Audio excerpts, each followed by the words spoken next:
Hello friends, আজকে তোমাদের সাথে এই সুন্দর বেবি ফ্রকটা শেয়ার করলাম। তো এটা বানাতে আমার 1/2 মিটার পরিমাণ কাপড় লেগেছে। তো কাপড়টিকে দেখো দুটি ভাঁজ করে নিয়েছি। চওড়া নিয়েছি 19 ইঞ্চ, লম্বা নিয়েছি 12 ইঞ্চ। তো একটি পার্ট আমি সরিয়ে রাখবো, আর অপর পার্টে দেখো আমি 2.5 ইঞ্চ নিয়ে একটা মার্ক করে সোজা করে দাগ টেনে নেব।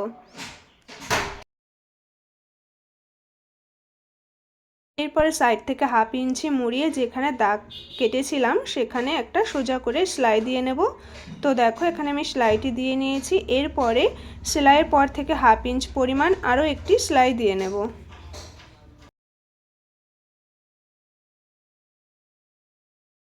এরপরে আমি দুটো ইলাস্টিক কেটে নিয়েছি, লম্বা নিয়েছি 9 ইঞ্চ। তো দুটো সেলাই যেখানে দিয়েছিলাম তার ভেতরে আমি ইলাস্টিকটা অ্যাটাচ করে নেব।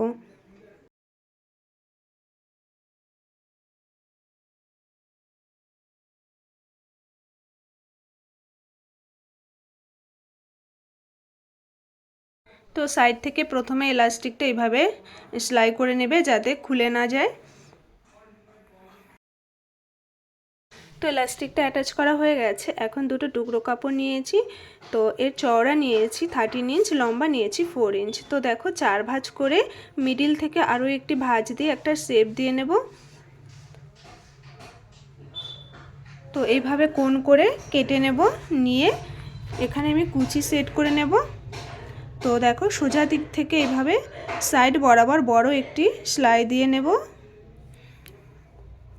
তো সেলাইটি হয়ে গেছে। এখন একটা সুতো বের করে নিয়ে তারপরে কুচিগুলো সেট করে নেব।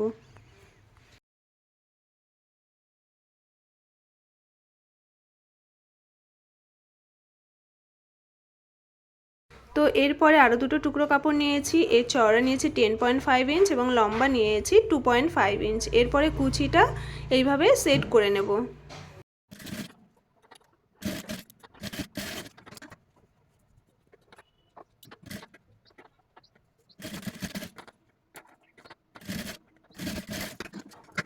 তো দেখো একই রকমভাবে আমি দুটি কুচি সেট করে দুটো স্লিপস তৈরি করে নিয়েছি। এরপরে দেখো কাপড়টি এভাবে মিডিলটা ধরে নেব, মিডিলটা, এবং মিডিলের দুপাশ থেকে 2 ইঞ্চি করে দুটো পয়েন্ট করে দিয়েছি। এখানে আমি স্লিপসটা সেট করে নেব।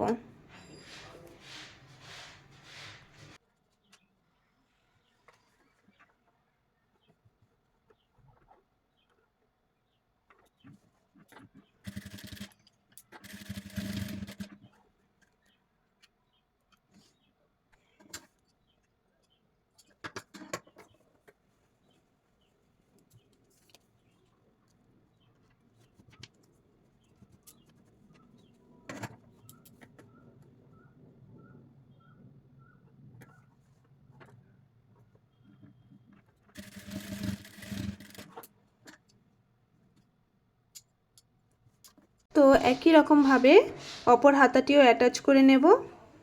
তো এরপরে দেখো নিচের থেকে আমি একটা আলাদা কুচি করে নিয়েছি আগের থেকে। যেইভাবে হাতার কুচিটা তৈরি করেছিলাম ঠিক একই রকমভাবে সোজা একটা পট্টি কেটে তারপরে ছোট ছোট করে কুচিটা তৈরি করে নিয়েছি। তো একই রকমভাবে কিন্তু অপর পাটের কুচিটাও দিয়ে নেবে।